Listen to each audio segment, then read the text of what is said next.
주의 말씀은 내 발의 등이요 내 길에 빛이시라.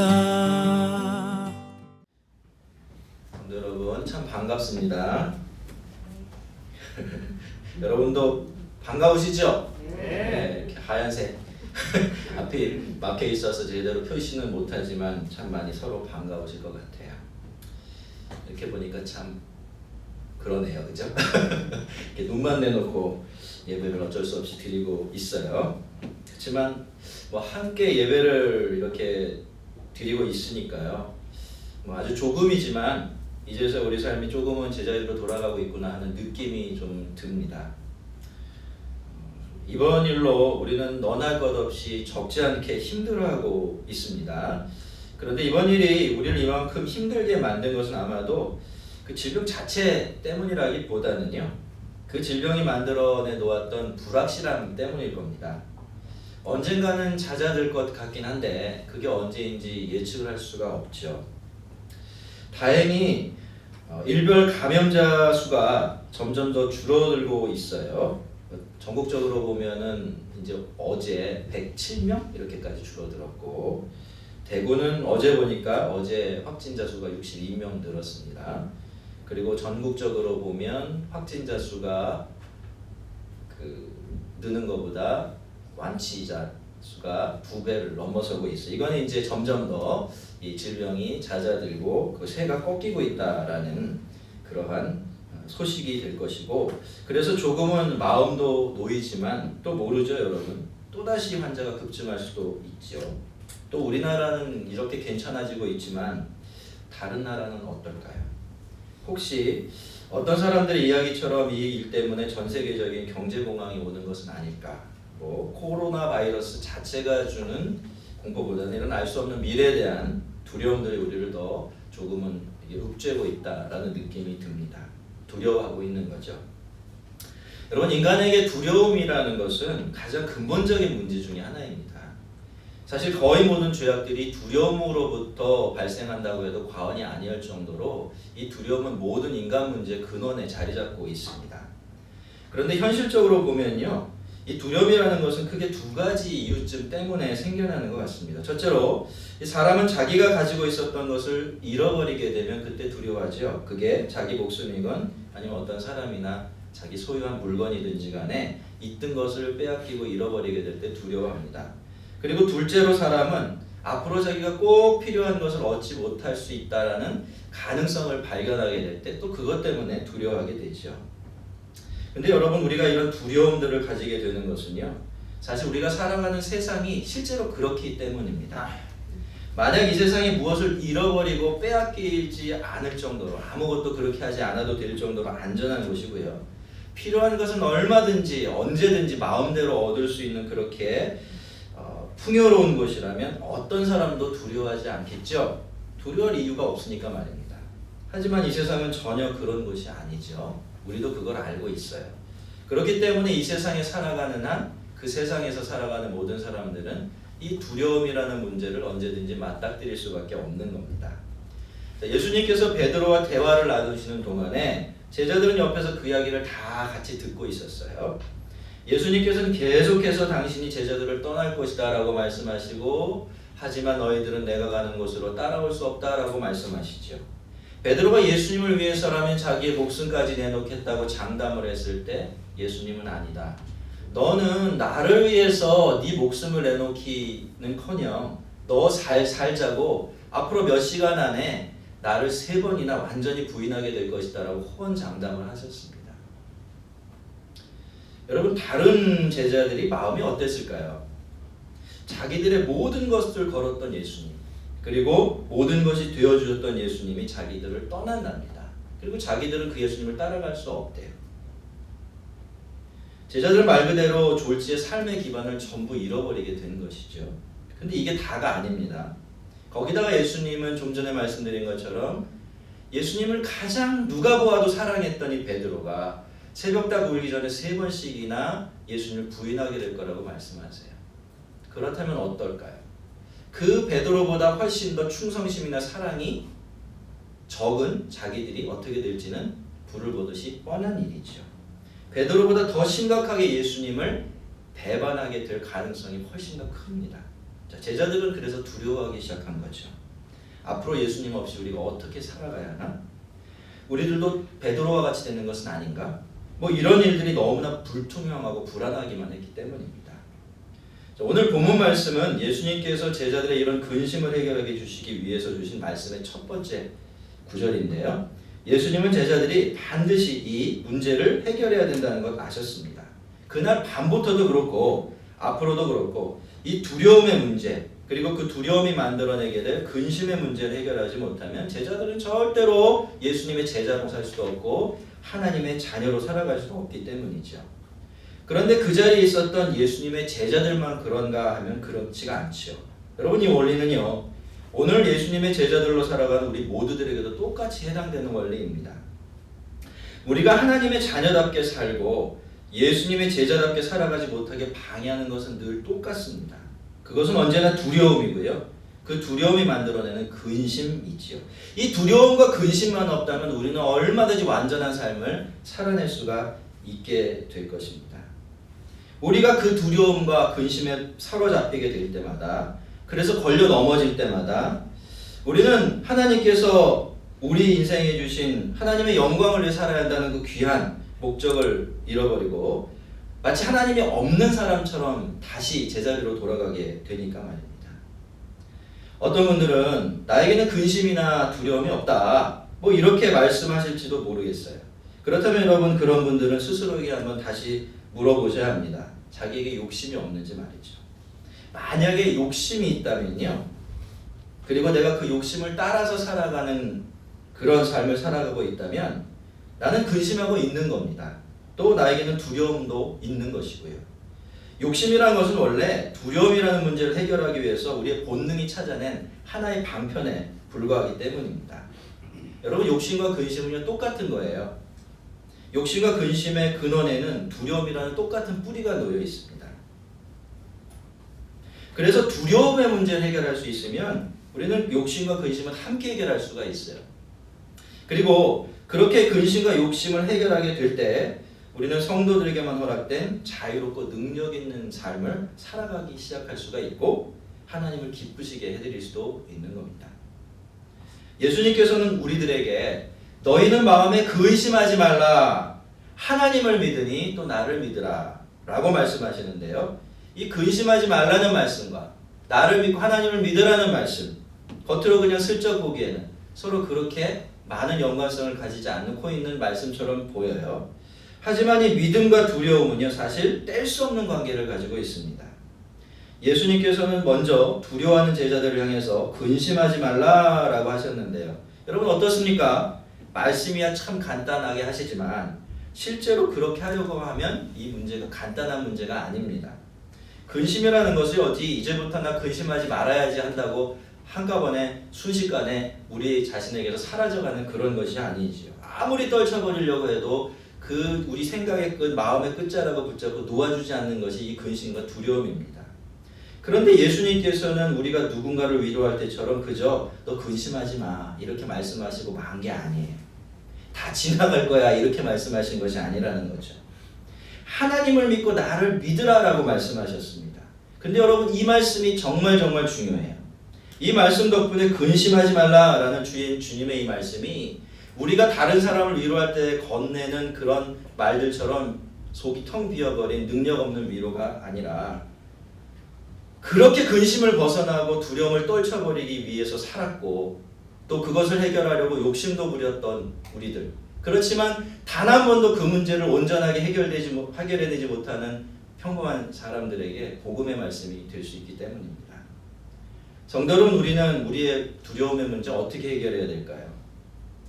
이 근심이라는 영혼의 불치병 어떻게 고쳐내야 하겠습니까? 오늘 예수님은 이 문제에 대해서 어떻게 말씀하고 계시죠? 하나님을 믿고 예수님을 믿으라 이렇게 말씀하십니다.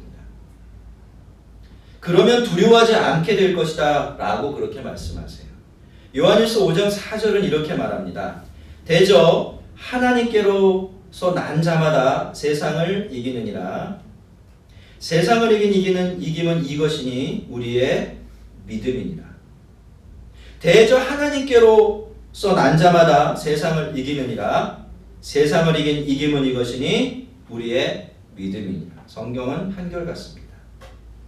하나님께서는 세상을 이기는 것이 우리들의 믿음이다라고 분명히 말씀하시고 계세요. 근데 여러분, 여기 나오는 이 세상은요, 눈에 보이는 세상을 말하는 것도 아니고 그 세상에 우리와 더불어 살아가는 사람들을 말하는 것도 아니에요.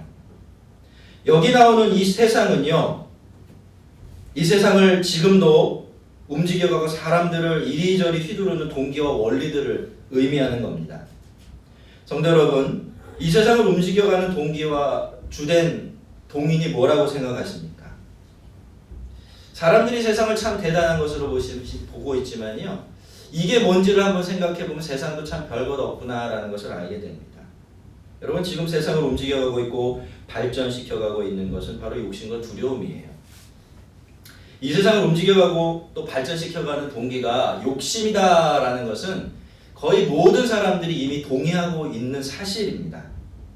그래서 사람들은 그렇기 때문에 욕심과 욕망이 꼭 필요하다고 이야기하고도 있고 그걸 선하다는 주장까지 하고 있지요. 하지만 이미 말씀드린 것처럼 욕심은 두려움의 반대편에 존재하는 두려움의 다른 얼굴에 불과합니다. 욕심을 부려서 이 세상을 더 발전시키고 더 많이 소유하지 못하면 세상은 쇠퇴할 것만 같고 사람들은 불행해질 것만 같아서 인간은 욕심을 앞세우고 그 욕심을 향해서 열심히 따라가는 거죠. 그래서 여러분, 세상을 이긴다라는 것은요, 어떤 사람들이 말하는 것처럼 세상에서의 경쟁에서 이긴다라는 그런 뜻이 전혀 아닙니다. 이 말은 어떤 사람이 이제는 두려움이나 욕심이 아니라 하나님의 뜻과 영광이라는 전혀 다른 목적과 동기를 따라서 살아가게 된다라는 그런 뜻이에요. 그런데 세상에 속한 것은 그 어떤 것도 우리가 세상을 이기는데 도움이 되지 못합니다. 두려움과 욕심의 문제를 해결해 주지 못해요. 이 세상에는 우리의 마음과 영혼까지 가득 채워줄 만큼 대단한 것도 없고요. 이 세상은 우리가 거기서부터 얻으려고 그렇게 끙끙대는 그것조차도 충분히 우리에게 보장해 줄 수가 없기 때문입니다. 배고픈 탕자 같은 인생들에게 쥐엄나무 열매조차도 넉넉하게 주지 못하는 것, 그것이 이 세상이 감추고 있는 세상의 진짜 모습이기 때문이죠. 성도 여러분, 여러분 두려움 없이 살고 싶으십니까? 여러분에게는 정말로 간절하게 욕심과 근심에 휘둘리지 않는 삶을 살고 싶다는 그런 소망이 있으십니까? 그러면요, 절대로 세상에서 그 답을 찾지 마십시오. 세상은 여러분에게 절대로 답을 줄 수가 없어요. 그 대신 하나님을 믿으시고 예수님을 믿으십시오. 그러면 두려움을 이기고 욕심을 이길 수 있습니다. 근심하지 않게 될 수 있어요. 왜 그렇죠? 예수님을 믿으면 근심하지 않을 거다라고 분명히 말씀하고 계시잖아요. 여러분, 이 말씀이 사실이라면 믿으면 근심이 사라져야 해요. 근심과 두려움이 우리를 찾아왔을 때 우리가 믿는 사람이라면 그 두려움과 근심을 넉넉히 이길 수 있어야 되죠. 그런데 여러분, 우리는 어떻습니까? 수십 년 동안 신앙생활을 해왔고 믿는다라고 이야기는 하지만 근심을 벗어나지 못해요. 오히려 두려움과 욕심을 당연한 것으로 여기고 살아가지요. 그 이유는 아마 한 가지일 겁니다. 믿기는 믿어요. 믿지 않는 게 아니죠. 하지만 아직 주님이 말씀하신 그만큼은 하나님을 믿고 예수를 믿지 못하는 겁니다. 어쩌면 그렇게까지 충분하게 하나님을 믿고 싶어 하지 않고 있는지도 모르겠어요. 안 그래도 적성이 사라지죠. 그렇게 살아왔기 때문에 그렇게 사는 데 익숙해져 있고 그게 우리에게 편안합니다. 뭘 굳이 이렇게도 살 수 있는데 그렇게까지 믿는 일에 열심을 내야 하나 생각될 수도 있습니다. 하지만 성도 여러분, 다른 사람은 몰라도 우리들은 그러면 안 돼요.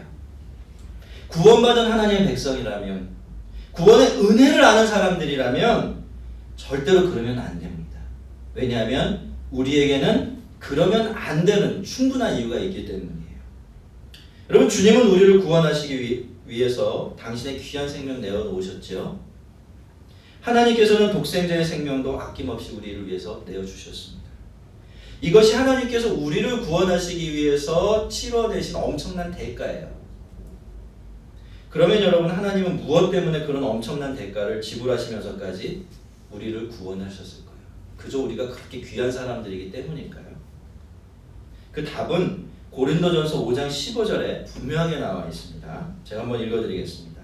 저가 모든 사람을 대신하여 죽으심은 산자들로 하여금 다시는 저희 자신을 위해서 살지 않고 오직 저희를 대신하여 죽었다가 다시 사신 자를 위하여 살게 하려 하시니라. 저가 모든 사람을 대신하여 죽으심은 산자들로 하여금 다시는 저희 자신을 위해서 살지 않고 오직 저희를 대신하여 죽었다가 다시 사신 자를 위하여 살게 하려 하십니다. 여러분, 이게 바로 그 이유예요. 우선 예수님께서는 우리를 위해서 죽으신 것이 우리를 옛사람의 삶의 방식에 대해서 죽은 사람처럼 만들기 위해서라고 말씀하십니다. 근데 여러분, 옛사람의 방식이라는 게 다른 게 아니죠. 자기 자신을 위해서 자기를 중심으로 해서 자기 자신만 생각하며 살아가는 것, 그것이 바로 옛사람의 삶의 방식입니다. 삶의 동기와 이유가 다 자기에게만 있는 것, 그것이 믿음 없는 사람의 삶의 특징인 것이죠. 그리고 그것이 바로 우리가 죄라고 말하는 것의 본질적인 내용입니다. 예수님께서는 바로 이 죄를 십자가에 못 박아 죽으시고 우리를 하나님에 대해서 살아있는 사람들로, 하나님과 예수님을 중심으로 해서 살아가는 사람들로 만드시려고 자기의 생명을 아낌없이 내어주시고 아들의 생명을 주신 것입니다. 여러분, 우리의 구원의 목적이 우리의 유익에 있나요? 아니에요. 결과적으로는 우리가 유익하게 됩니다. 왜? 그렇게 사는 것이 우리에게 무한한 영광이 되기 때문이에요. 그러나 원래 구원의 목적은 하나님께 있습니다. 하나님도 모르고 자신의 삶도 제대로 살아내지 못한 우리가 진짜 자기를 위한 삶을 살 뿐만 아니라 그 삶을 가지고 하나님의 영광을 위해서 살게 하려고 하나님은 그 엄청난 대가를 지불하시면서 우리를 구원해 내신 겁니다. 여러분, 만약 우리가 구원을 받았지만 예수님을 삶의 중심에 모시고 하나님을 위해서 살아가지 않아도 된다면요, 우리는 계속 두려워하면서 욕심을 내면서 그렇게 살아도 괜찮아요.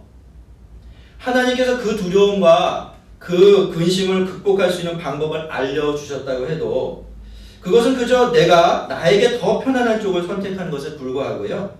그래서 생겨나는 불편함과 손해는 그저 내가 감당해내기만 하면 되는 것이기 때문이에요. 구원이 그렇게 개인적으로 끝날 수 있는 일이기 때문입니다. 하지만 여러분, 우리는 그리스도 안에서 새로운 삶으로 부르심을 받았습니다. 우리를 위해서 죽으신 예수님과 하나님의 영광을 위해서 살아가는 삶으로 부름을 받았어요. 그런데 이것은 우리 마음대로 취하거나 버리거나 할 수 있는 것들이 아닙니다. 왜냐하면 이것 때문에 하나님께서 우리를 구원하셨기 때문이에요. 그래서 우리는 예전처럼 두려워하며 욕심을 내면서 그렇게 살아가면 안 되는 겁니다. 그러면 우리는 나를 중심으로 맴도는 삶을 계속 반복할 수밖에 없어요. 그리고 거기에는 우리의 자유도 없고요, 하나님의 영광도 없어집니다. 믿지 않는 사람들은 말할 것도 없고 믿는 않는 사람들조차 믿음을 소극적이고 작은 일로 생각하는 경향이 참 많습니다. 그래서 자기가 가진 믿음이 정말로 얼마나 위대한 것인지를 잘 모르지요. 왜? 별것 아니라고 생각하니까 그것의 위대함을 찾아보고 그것의 위대함을 누리려는 노력을 기울이지 않게 되기 때문입니다. 그래서 그런지 믿어라.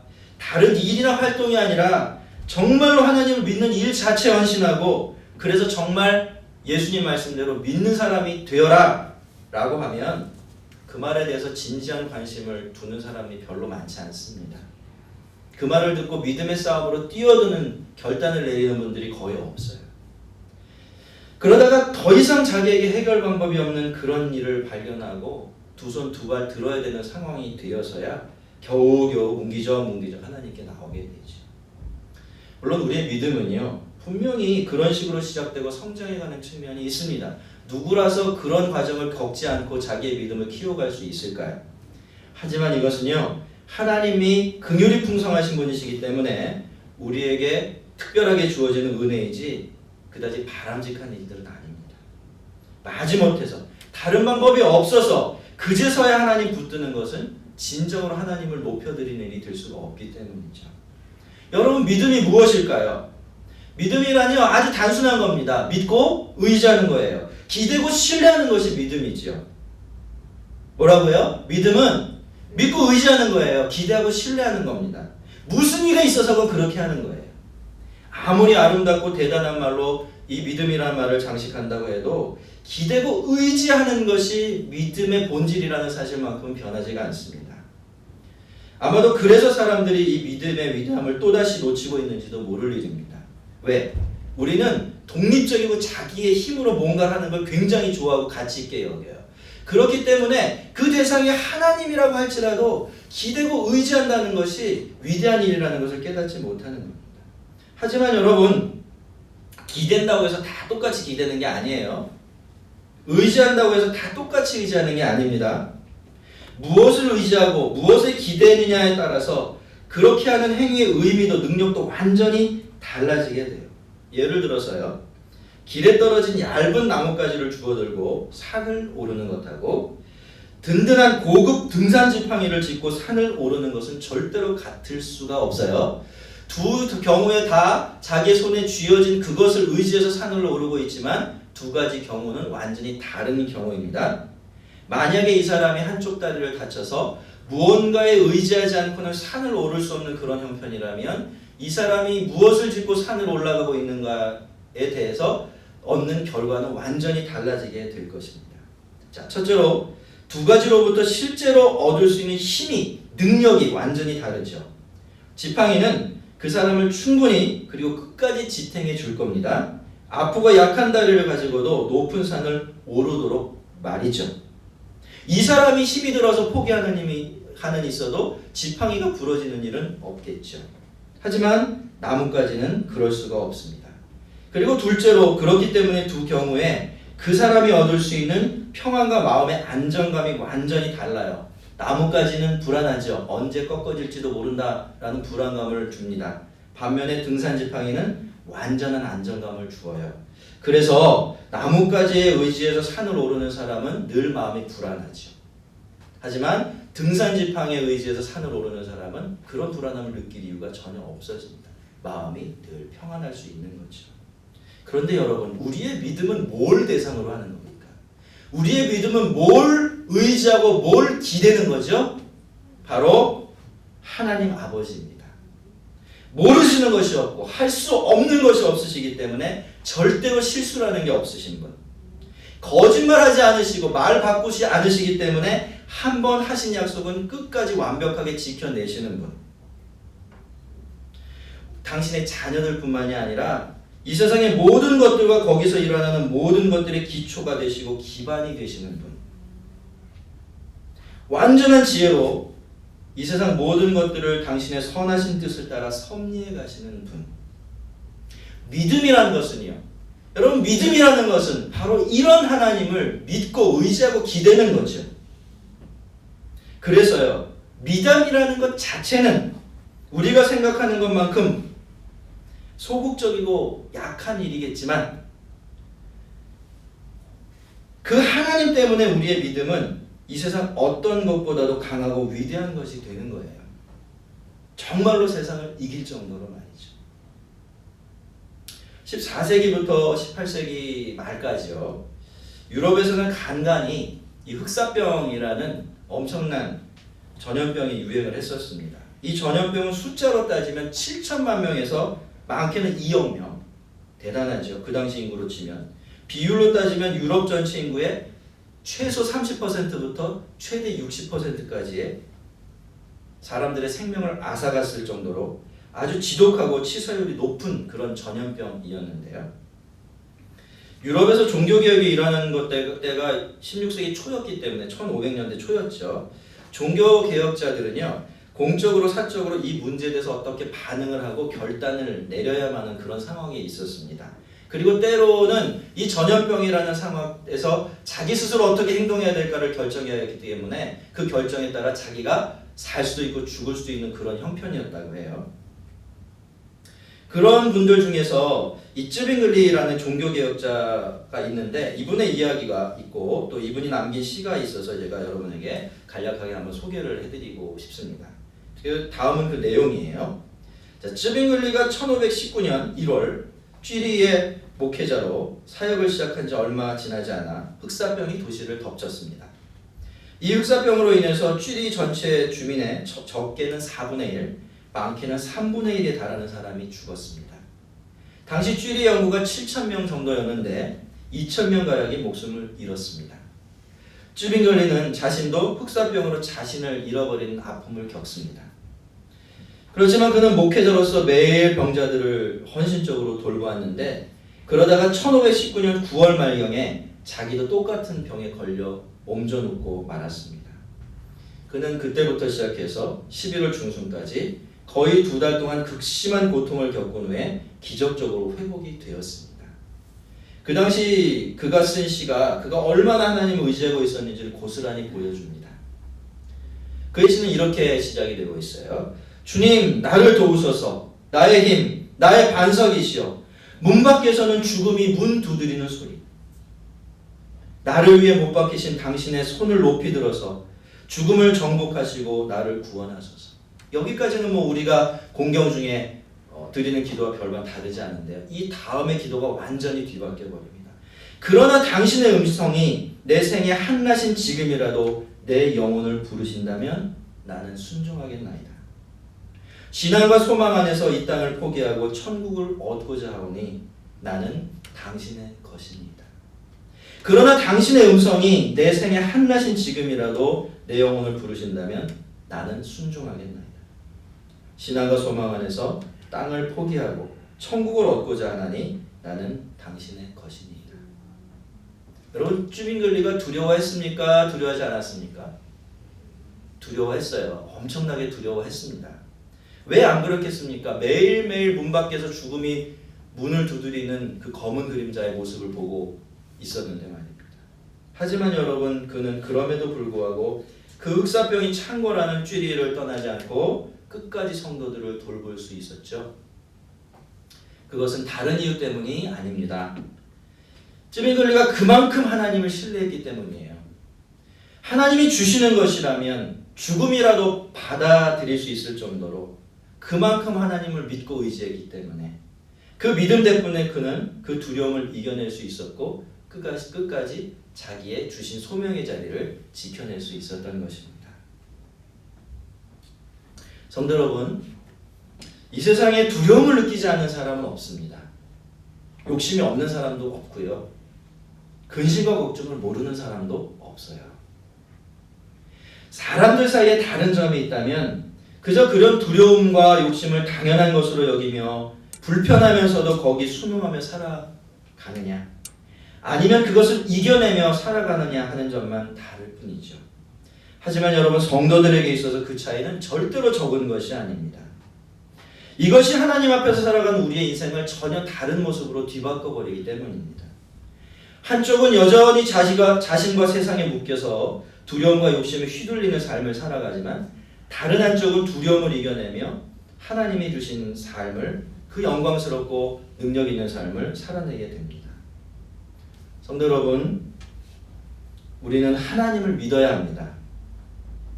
그리고 예수님을 믿어야 돼요. 아니 목사님, 우리 중에 예수님 안 믿고 하나님 안 믿는 사람이 누가 있다고 그런 말씀을 하십니까? 우리가 전도 대상자입니까? 이렇게 말씀하실지도 모르지만 여러분, 그럼에도 불구하고 우리는 하나님을 믿어야 합니다. 예수님을 믿어야 돼요. 그 믿음이 우리의 두려움을 몰아낼 때까지, 우리의 믿음이 그 자리에 이를 때까지 우리는 날마다 더 주님을 신뢰하고 주님을 더 의지해야 합니다. 그 믿음을 달라고 기도해야 되고요. 그 믿음을 추구해야 돼요. 그 믿음이 세상을 이기고 하나님을 영화롭게 해드리는 그런 믿음이 되기 때문입니다. 우리 하나님께서 우리 모두에게 꼭 이 믿음 허락해 주시기를 바랍니다. 우리가 이 믿음을 바라고 갈망하며 살도록 우리 어두워진 영혼을 밝게 주의 빛으로 비춰주시기를 축원합니다. 저와 여러분, 우리 모두가 너희는 마음에 근심하지 말라. 너희는 마음에 근심하지 말라. 하나님을 믿으니 또 나를 믿으라 라고 말씀하신 이 주님의 복된 말씀을 따라서 세상을 이기는 믿음, 모든 두려움과 근심을 뛰어넘을 수 있는 그런 믿음을 가지고 사는 복되고 능력 있는 주님의 제자들이 되기를 주의 이름으로 축원합니다. 우리 같이 한번 기도하겠습니다.